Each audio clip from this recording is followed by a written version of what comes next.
boasts about committing several robberies and murders. The Clarendon police have identified him as Menelik Young Sam, who has been listed as wanted.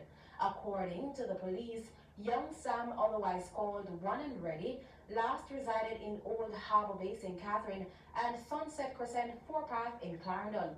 Just last week, a man was arrested following a post online which showed him going through the toll without paying, which is illegal. These incidents have sparked concerns about people incriminating themselves on social media, a move welcomed by the police. We wouldn't tell them to stop. This is something we do encourage. We will continue investigations, and we hope that more will continue to do this, as of course we have our Media Watch personnel, and information like this is usually taken very seriously. We asked Head of Community Safety and Security in Clarendon, Deputy Superintendent of Police Owen Brown, about the capacity of the police to monitor and track such cases.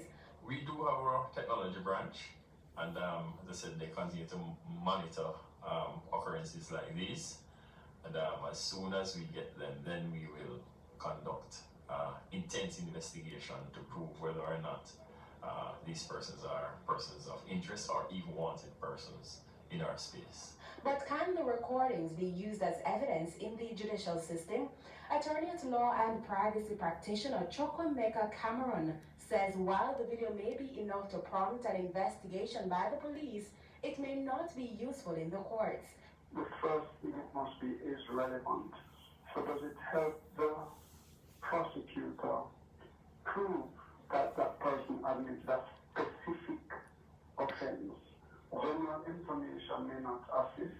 It must help the prosecution prove that the person committed a specific offense. And if it were a case where the video could actually prove to prosecutors that the individual is guilty of a crime, there are protocols that must first be followed. How can we be sure that where that video came from? We are all familiar with AI and ChatGPT and all the powers of AI now. The court must also satisfy itself that is an authentic recording and not manipulated in any way. Sandy Williams, TVJ News.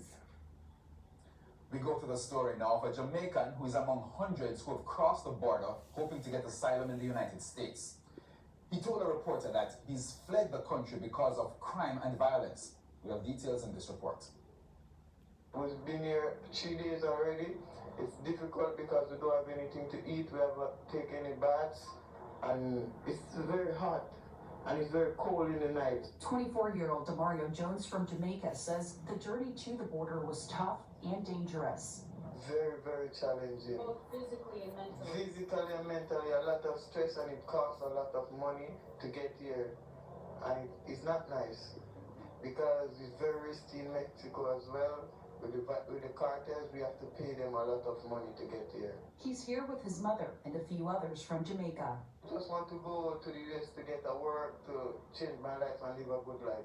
Jones tells me violence is also why he decided to leave Jamaica. The reason why I leave my country because it's very violent and I have to run away because they killed my father. Now, coming up later in this newscast, over 50 dead, hundreds hospitalized.